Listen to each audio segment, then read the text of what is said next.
Woman, I have a question to ask. And my question is, what is abomination? Yeah, thank you for that question. Keri ihe bụ alụ. Abomination bụ alụ. Alụ etu o si wee sound n'ọnụ alụ. Ma onye emeghị ihe asịsị eme na-eme. And from time immemorial, people ma ihe bụ alụ. When they committed dastardly act, alụ. Ma alụ aka ndị ụka sị na ihe a bụ nnukwu njọ. Na o nwere obere njọ. Obere njọ bụ those things ya nwa imelụ na-amaghị ama, those imperfections of man. Ọ gara eje katikizm na agụla ya sị gịnị ebe ajọ ihe, gịnị bụ nnukwu njọ. Ọ sị na ọ ga-abụ nnukwu ajọ ihe. Ị ga-ama no na ọ bụ nnukwu ajọ ihe. Ikwenye n'ime ya ma mee ya eme.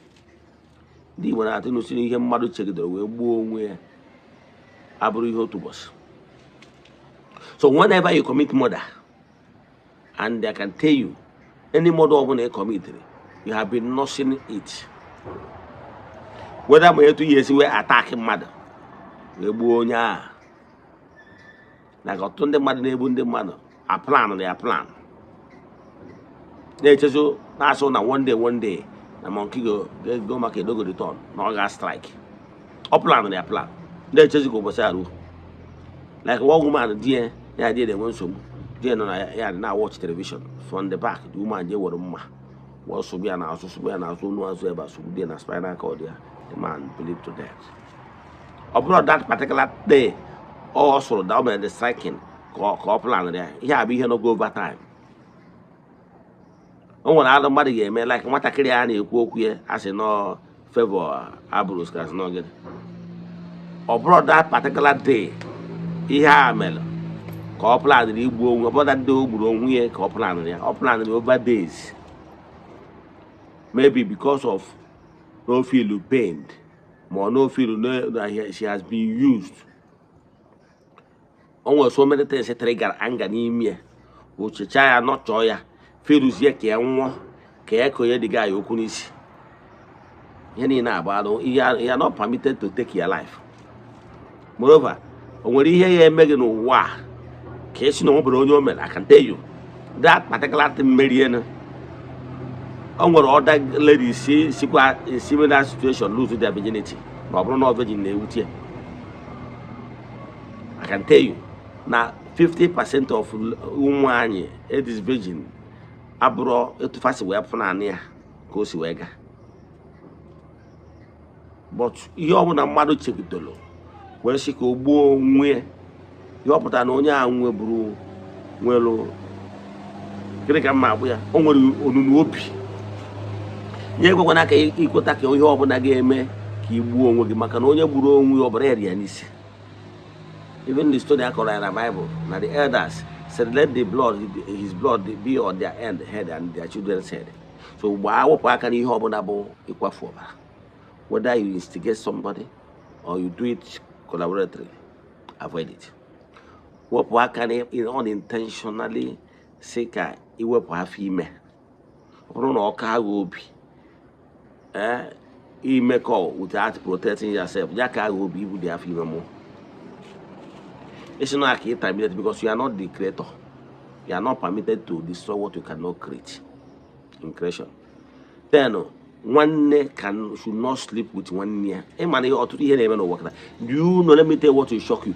Do you know that no one some causing sin sleep? Yes, I want to hear enough. And I found one care about the Jaffa. Only you can hallow man, name will hallow the dear. You are not permitted to sleep with any of your cousins, but their nephew, but their cousin, but their aunt, but you open a body, any nab one day. Happen and do you will be a naked was here. Now, I need behind up where I want them. We are broad line again. You may allow. Give a one, you lost almost sleep with your son. I look email. Even what a mother. You say, I want to walk, just check on call the bottle. You sleep with the allo email. Walk at your walkie be allo or why you want be allo. You might end there and ask one to you. Tia can equal for, but no, they have no job na allo. You know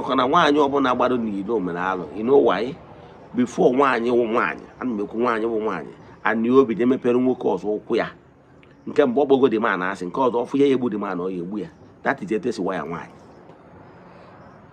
nwoke si na ọ bụrụ na mmadụ dị na nwunye na-ewute nọ ihe agwalụ nkọta akọtọrọ ya na ihe agwalụ nwoke a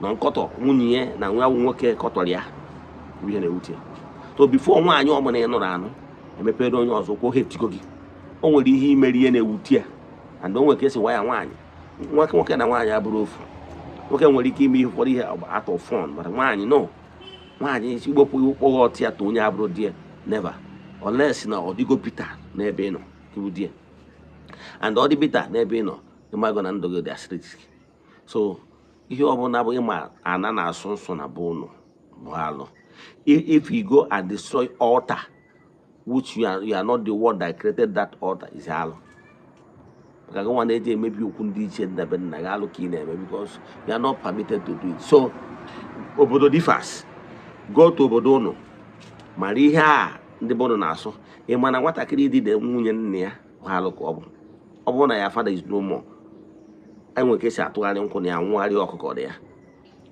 amadozie nọ gị na-anụzie going forward na ọ bụ na nna gị anụrụ mana if your father is here alive is a taboo for you to be go and be helping your father and so on and so forth so alụ bụ alụ gba alụ ahịa ọbụla bụ alụ gbara ya ọsọ udo dịrị ọnụ